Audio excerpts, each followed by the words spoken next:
भारतीय मानसून के संदर्भ में आज हम विस्तार से जानने का प्रयास करेंगे और कैसे भारत में मानसून आता है इस विषय वस्तु को समझेंगे। 1 जून को भारतीय मुख्य भूमि में प्रवेश करता है। इससे पहले अंडमान निकोबार द्वीप समूह में भी दस्तक देता है 24 मई तक। तो मानसून आने की प्रक्रिया क्या है, इसके पीछे का पूरा साइंस है।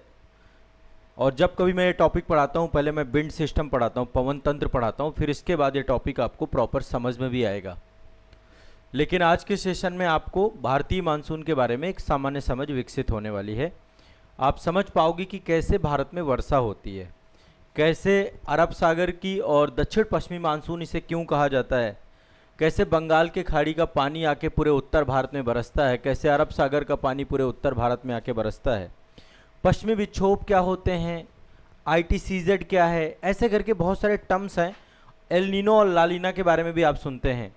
इस बार भी जो है सुपर एल नीनो की बात की जा रही है। ऐसा कहा जा रहा है कि भारतीय मानसून कमज़ोर होगा। इस समय समय पे हर बार आप देखते हैं कभी एल नीनो कहा जाता है, कभी लालीना कहा जाता है। तो कोशिश रहेगी कि मैं यहाँ पर आपको जो है पहले आधारभूत समझ आपकी विकसित कर पाऊँ। तो देखिए, भारत में जो मानसून आता है इसको बोलते हैं दक्षिण पश्चिमी मानसूनी हवाएं, है ना। इसके जरिए जो है जून से लेकर सितंबर तक ज़बरदस्त बारिश होती है, ठीक है। और बारिश के पीछे का पूरा साइंस आप जानते हैं। हमारा देश एग्रीकल्चर इंडस्ट्री है, पूरी का पूरी कृषि उद्योग है, कृषि अर्थव्यवस्था है, कृषि पर निर्भरता ज़्यादा है। अब धीरे धीरे हम जा कर के उद्योग और मैन्युफैक्चरिंग सेक्टर और साथ में जो है सर्विस सेक्टर की तरफ जो है गति कर रहे हैं। तो वो पूरी तरीके से ये 4 महीने जो होते हैं जून से लेकर सितंबर तक, इसी चौमासा बोलते हैं इसको हम, है ना। चौमासा पे ही निर्भर करती है। मानसून जितना मजबूत होता है उतनी अच्छी खेती होती है। इस समय खरीफ की फसल होती है पूरी की पूरी, और ये पूरी की पूरी फसल में पानी की आवश्यकता बहुत अधिक होती है। तो मानसून जब भारत में आता है तो भारत में पहले एक राज्य में, फिर धीरे धीरे उसका विस्तार पूरे भारत में होता रहता है। यहाँ पर एक इमेज में दिखा रहा हूँ आपको, इस पे जनरली देखिएगा। ये आप देख पा रहे हैं, यहाँ पर ये वाला केरल वाला तट है, यहाँ पर पहुँचता है 1 जून को। फिर धीरे धीरे देखिए बढ़ता जाएगा, 9 जून, 15 जून, 20 जून। आप देखेंगे तो उत्तर भारत में प्रवेश करती है बंगाल की खाड़ी की शाखा लगभग 1 जुलाई को। ऑलमोस्ट 12 जुलाई तक पूरे भारत में फैल जाता है पूरा का पूरा मानसून, ठीक है। अब आइए एक बार इन पवनों के रहस्य को समझते हैं कि दक्षिण पश्चिमी पवनों का जो पूरा का पूरा ये स्वरूप है, कैसे बनता है, कैसे ये पवनें आकर भारत में वर्षा कराती हैं। तो एक तरीके से हम वर्षा का रहस्य समझने वाले हैं, जानने वाले हैं, ठीक है। तो आमतौर पे शुरुआत कब होती है? 1 जून को। और आज हमारा सौभाग्य से 1 जून ही है, यानी आज से मानसून की जो है आगमन की तिथि होती है। कई बार पहले भी मानसून थोड़ा बहुत आ जाता है ना। और अब 15 जुलाई तक, जैसे यहाँ पे देख रहे हैं, 12 से 15 जुलाई तक पूरे भारत में फैलता है। यानी आप देखें ये रीजन आपका राजस्थान का है। वैसे अरब सागर की शाखा भी होती है, लेकिन अरब सागर की शाखा राजस्थान में बारिश नहीं कराती। उसके पीछे का कारण है कि अरावली पर्वत श्रेणी यहाँ पर समानांतर हो जाती है और ये शाखा आपकी निकल जाती है, रोक नहीं पाती उन शाखाओं को। पवनें आती तो हैं लेकिन यहाँ पर वर्षा कराने की योग्यता नहीं रखती हैं। तो संपूर्ण भारत में फैलाव कब होता है? 15 जुलाई तक पूरे उपमहाद्वीप को कवर कर लेती हैं। अब इनका वैज्ञानिक प्रक्रिया समझते हैं। देखिए, मानसून का आना हवाओं की दिशा में एक मौसमी बदलाव है, डायरेक्शन चेंज होती हैं। अभी डायरेक्शन जो होंगी दक्षिण पश्चिमी हो जाएंगी। दक्षिण पश्चिमी पवनों का नामकरण कैसे करते हैं? उसी आधार पर इसको दक्षिण पश्चिम, जो पवनें हैं वो जिस दिशा से आती हैं उसी दिशा से का उनका नाम हो जाता है। पवनें जिस डायरेक्शन से आती हैं उसी डायरेक्शन से, जैसे हमारे गांव वगैरह में पुरवाई चलती है, पछियाओं चलता है, ऐसे करके नाम भी दिए जाते हैं ना। तो हवा जिस दिशा से आती है उसी दिशा के नाम होता है उसका, जिस डायरेक्शन से आएगी। तो ये जो पवनें आती हैं दक्षिण पश्चिम दिशाओं से आती हैं। मैं थोड़ा सा जनरली आपको यहाँ पे दिखा रहा हूँ, आपको इससे आइडिया लगेगा। देखिए मैप में यदि आप देखें तो नीचे वाला हिस्सा दक्षिण होता है और इधर वाला हिस्सा पश्चिम होता है। तो ये पवनें ऑलमोस्ट ऐसे आती हैं, ये रहता है इनका, भारत में प्रवेश करती हैं इस तरीके से। ये दक्षिण, इसको बोलते हैं साउथ वेस्ट। और जब वापस जाती हैं तो ऐसे जाती, उत्तर पूर्वी बोलते हैं। वापस वाले आने वाली पवनों को उत्तर पूर्वी बोलते हैं। विंड सिस्टम में डिटेल में बताऊंगा, यहाँ पे जनरल बात है, ठीक है। एक एक करके चीज़ों को समझते हुए चलेंगे। तो मानसून का मतलब है पवनों की दिशाओं में परिवर्तन, ठीक है, और पूरी तरीके से निर्भर करता है टेम्परेचर और प्रेशर पर। तापमान कितना है और उस तापमान के कारण से दबाव कितना है, ठीक है। अभी इस पे बात करते हैं। चलिए मैं एक डायग्राम बनाता हूं और मैं चाहता हूं कि इसके माध्यम से आपको भी समझ में भी आ जाएगा कैसे मानसून आता है और कैसे मानसून लौटता है।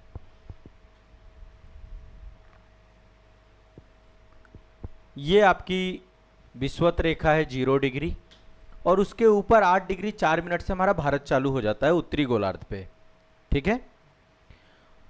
गर्मी के समय काल पे, अभी जैसे गर्मी चल रही है, गर्मी जब भी मैं कहूं इसका मतलब सूर्य उत्तरी गोलार्ध पे है, उत्तरायण बोलते हैं इसको, उत्तरायण की स्थिति है, उत्तरी गोलार्ध पे है।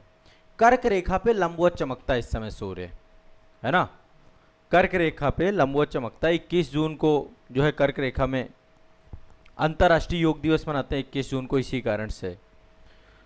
तो आप देखिए यहां पर विषुवत रेखा में लंबवत हमेशा साल भर चमकता है ना। उत्तरायण की स्थिति में कर्क रेखा में लंबवत चमकता है। तो जब कर्क रेखा आप जानते हैं भारत के बीचों बीच से जाती है, यहां से होकर के जाती है, गुजरात से, राजस्थान से, मध्य प्रदेश से, छत्तीसगढ़ से, झारखंड से, है ना, ये होकर के जाती है, त्रिपुरा से, मिजोरम से होकर जाती है, 8 राज्यों से। तो ये पूरा का पूरा जब सूरज यहाँ पे होता है, सूर्य यहाँ पर होता है, मैं थोड़ा सा यहाँ पे बना देता हूँ, सूरज पूरब से निकलता है तो पूरब की दिशा में बना देते हैं इसको। सूर्य जब सूर्य यहाँ पे होता है गर्मियों के टाइम पे, तो उत्तर भारत आपको पता है पूरा मैदानी क्षेत्र है, ये मैदान है, और यहाँ पे पठार है, पूरा का पूरा प्रायद्वीपीय पठार है, पूरा तपने लगता है। अभी आपने देखा मैंने हीट वेव पे कई सारे सेशन आपके लिए हैं। तो पूरा उत्तर भारत में खूब गर्मी पड़ती है, टेम्परेचर आपका 40 डिग्री सेंटीग्रेड से लेकर 48 डिग्री सेंटीग्रेड तक पहुंच जाता है। लगातार ताप बढ़ता रहता है, टेम्परेचर बढ़ता रहता है, ठीक है, लगातार तापमान बढ़ता रहता है। जब यहाँ पे ताप बढ़ता रहता है तो ताप बढ़ने के कारण से इस धरातल के संपर्क में आने वाली हवा क्या हो जाती है, गर्म हो जाती है।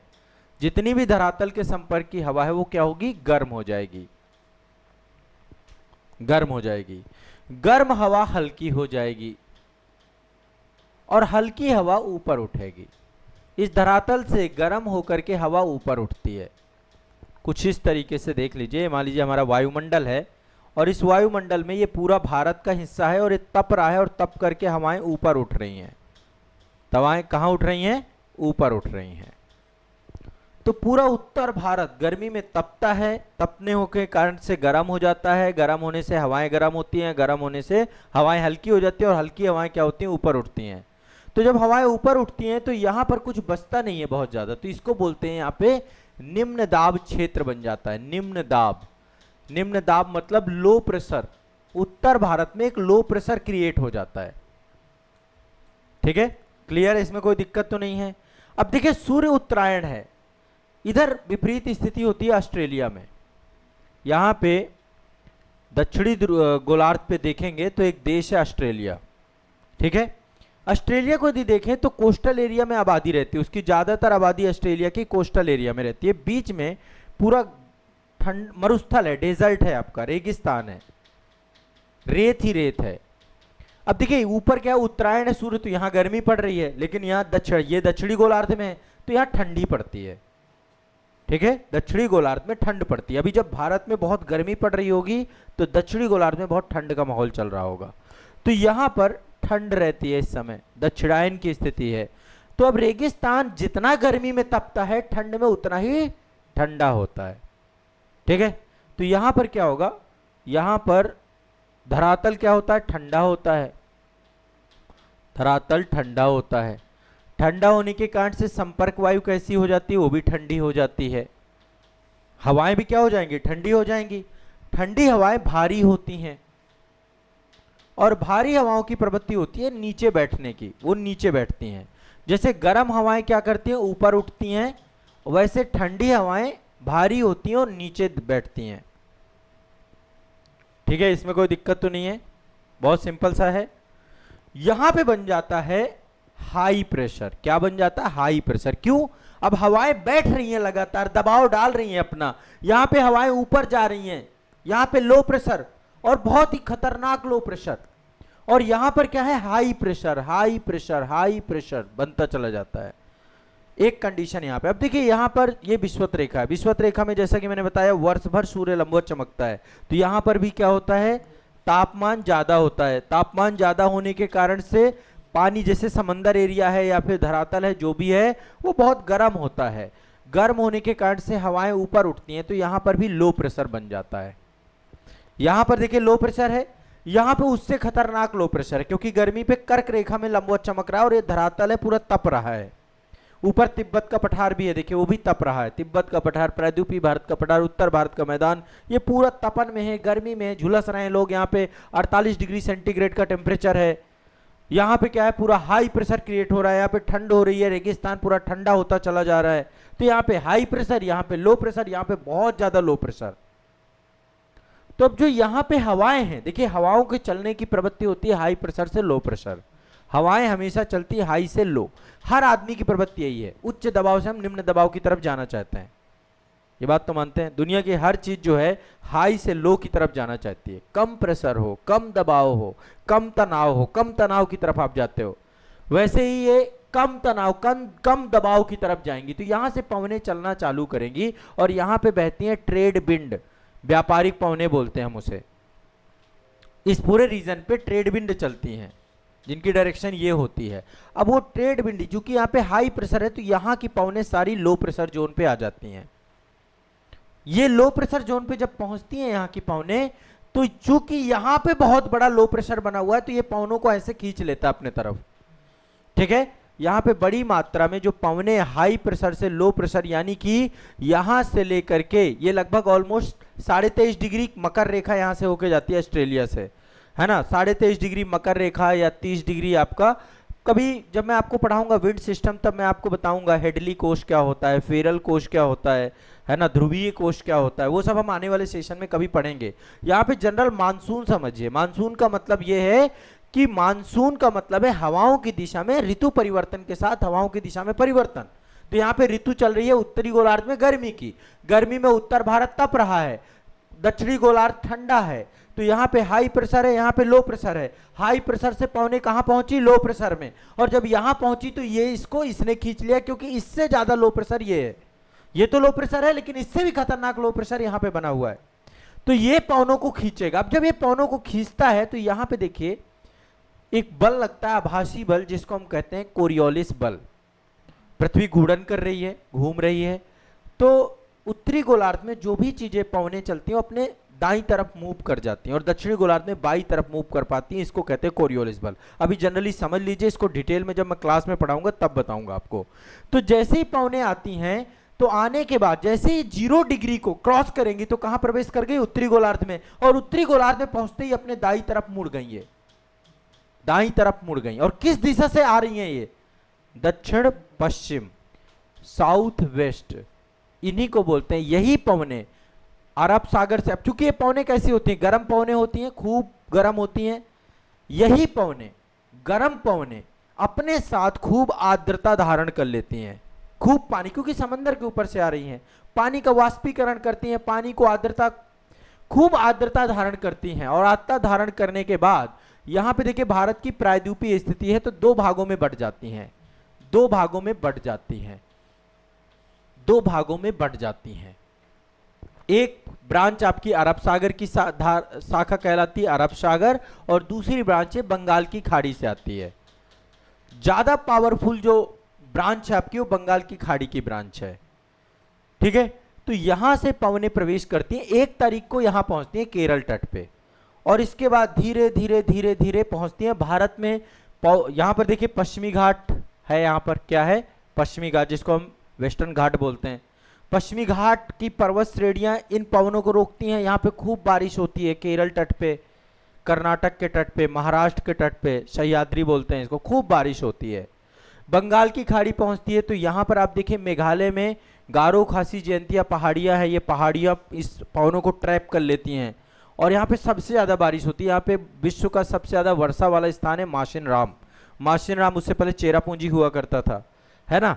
तो यहाँ पे खूब गारो खासिया हिल्स इसके बाद हिमालय पड़ जाता है ऊपर। देखिए हिमालय पर्वत श्रेणी है, जब ये पवनें आती हैं हिमालय से टकराती हैं, टकराने के बाद देखिए क्या होता है, जब कोई पवन पहाड़ से टकराती है, मान लीजिए कोई पवन आई और पहाड़ ने उसका मार्ग रोक लिया, तो पहाड़ के सहारे ऊपर चढ़ना चालू करती है, ऊपर चढ़ेगी।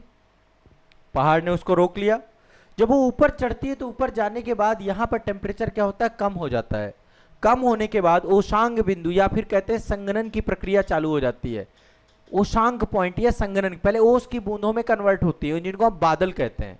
बादल कुछ नहीं है, जो हवाओं में आर्द्रता है, हवाओं में नमी होती है। हवाएं अपने साथ पानी को कैरी करके चलती हैं, और पानी को वही हवाएं कैरी कर सकती हैं जो पानी के ऊपर से चलें। उन्हें वाटर चाहिए भी तो, है ना। तो नमी युक्त हवाएं जो होती हैं, नम हवाएं जो पानी को सोख के रखती हैं, जब वो हवाएं ऊपर जाती हैं, ऊपर जाके संघनन की प्रक्रिया होती है और यहां पर बादल बनते, बादल बनने के बाद वर्षा होती है इस पूरे रीजन में।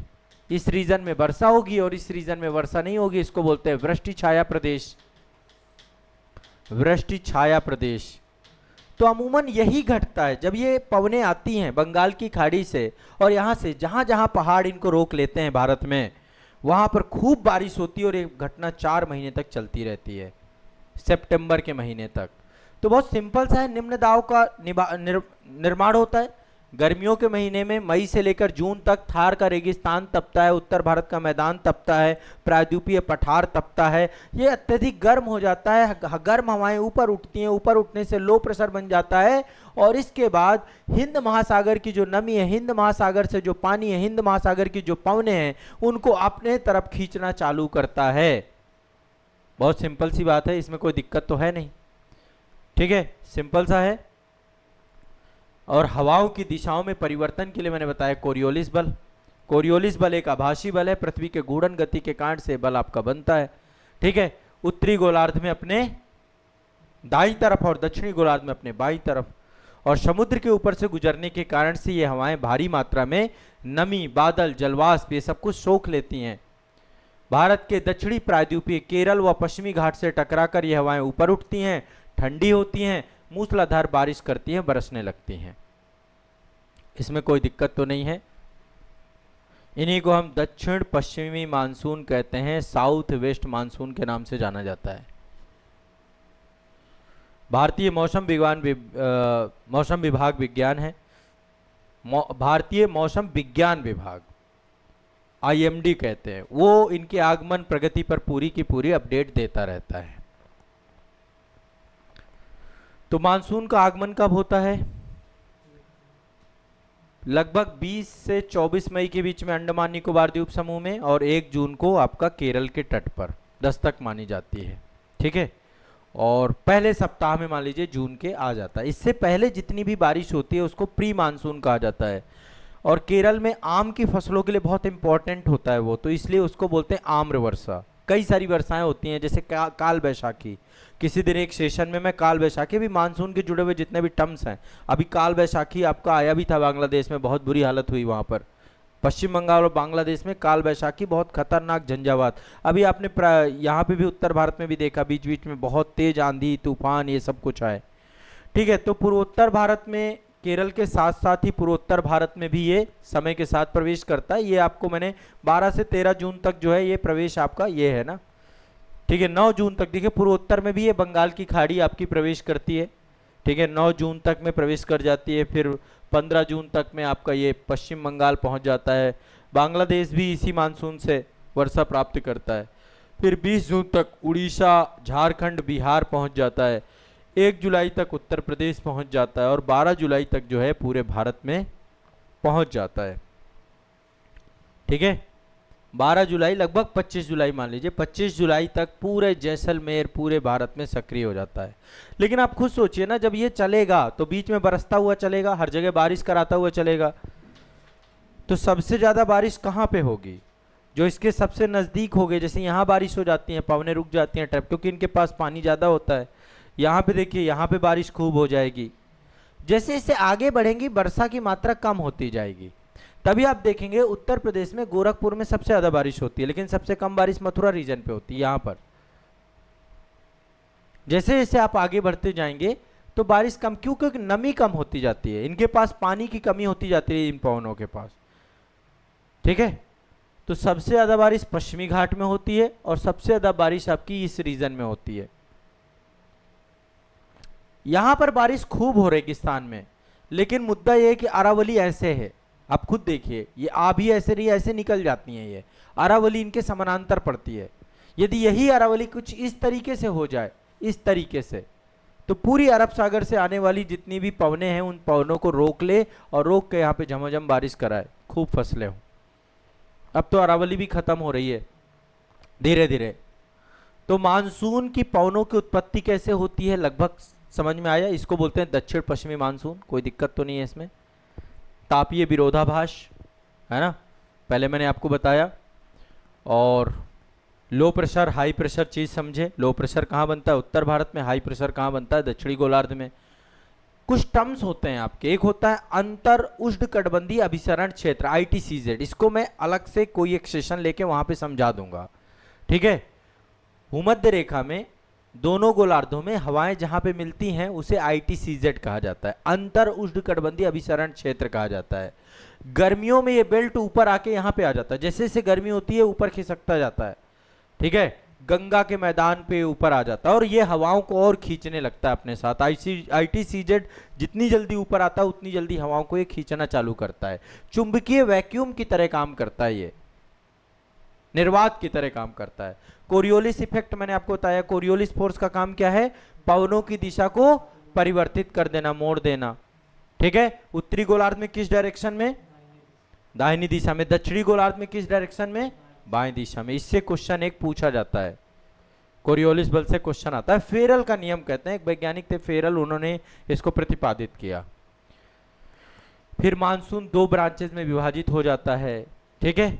अरब सागर की शाखा, बंगाल की खाड़ी की शाखा, दो ब्रांचेस, एक शाखा यहाँ से, एक शाखा यहाँ से। बंगाल की खाड़ी की शाखा ज्यादा पावरफुल शाखा होती है, ठीक है। अरब सागर की शाखा यहाँ पे पश्चिमी घाट से टकराती है और पश्चिमी घाट से टकराते हुए कर्नाटक, गोवा, मुंबई, ठीक है, केरल, इन सब जगहों पे खूब बारिश करवाती है। राजस्थान में बिना टकराए हिमालय की ओर निकल जाती है, ठीक है, हिमालय की होती है। यहाँ तक इनफैक्ट यहाँ पे लद्दाख रीजन वगैरह में भी बारिश नहीं होती। लद्दाख एक कोल्ड डेजर्ट है, शीत मरुस्थल है, जहाँ वर्षा नहीं होती। यहाँ पे भी पवनों को जो है पानी की मात्रा ही कम हो जाती है बहुत, ठीक है। ज्यादा बहुत बारिश होती है यहाँ पे होती है हिमवर्षा। हिमवर्षा को हम बोलते हैं स्नोफॉल, है ना। वो तब होती है जब यहाँ पे पश्चिमी विक्षोभ आता है। पश्चिमी विक्षोभ आपका जो है वो आता है कहाँ से? भूमध्य सागर से।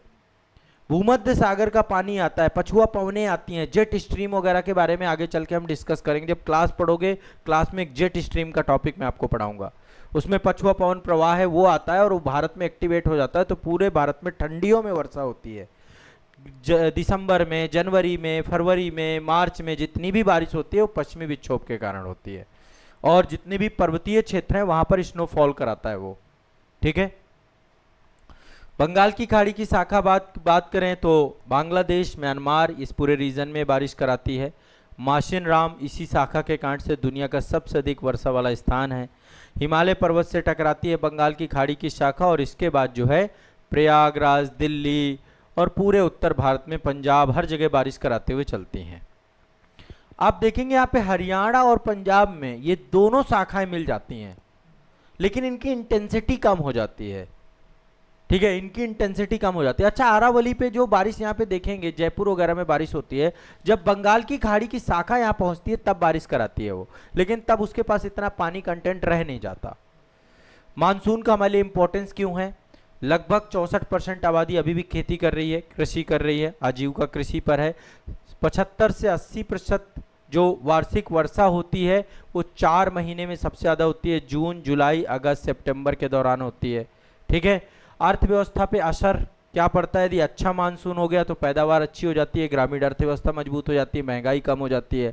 यही मानसून कमजोर हो गया तो देश में खाद्य संकट जैसी स्थितियां पैदा हो जाती हैं। एल नीनो इफेक्ट के बारे में लगातार बातचीत होती है। एल नीनो इफेक्ट मैं कभी पढ़ाऊंगा आपको, उसके लिए हमें अलग से पूरा एक सेगमेंट समझना पड़ेगा कि प्रशांत महासागर में पेरू तट में ऐसा होता क्या है। वो पेरू तट की घटना, वहां पर क्या होता है, सामान्य तौर पे पेरू तट की जो धारा है वो ठंडी धारा होती है, लेकिन ठंडी धारा रिप्लेस हो जाती है गर्म पानी से, और उस गर्म पानी के कारण से वहां पर लो प्रेशर बन जाता है। अब सोचिए वहां पर भी एक लो प्रेशर बन गया, अब वो भी हवाओं को खींच रहा है, तो भारत में फिर पवनें कम आएंगी ना, इनको सपोर्ट कम मिलेगा ना, तो इस कारण से भारत में ये पवनों की मात्रा जो है या इनकी कमी के कारण से फिर एल नीनो जितना मजबूत हुआ पवनें उधर ही जाएंगी। दक्षिणी दोलन कहते हैं, इसके बारे में आगे चल के मैं डिस्कस करूंगा। एल नीनो क्या है, लालीना क्या है। लालीना में क्या है, वहां हाई प्रेशर बन जाता है, एल नीनो में कहा वहां पे लो प्रेशर बन जाता है। एल नीनो में पानी कम बरसता है भारत में, मानसून के नकारात्मक प्रभाव देता है। तो एल नीनो लालीना हम देखेंगे, जनरली ये चीज समझ में आ गया। ये है आता हुआ मानसून, एक है जाता हुआ मानसून। जाता हुआ मानसून मैं आगे अभी डिस्कस कर दूंगा आप लोगों को, इतने में कोई दिक्कत तो नहीं है, समझ में आ रहा है, बहुत सिंपल सा है, ये बहुत बड़ा साइंस नहीं। हाँ थोड़ा सा विंड सिस्टम वगैरह जब क्लास में आप पढ़ोगे तब आपको ये चीज़ और ज़्यादा क्रिस्टल क्लियर हो जाएगी। बहुत सारे मानसून से जुड़े हुए टर्म्स हैं, उन टर्म्स को भी मैं उस समय पे आपको समझा दूंगा। ठीक है, चलिए कुछ पूछना हो तो बताएं इस टॉपिक में।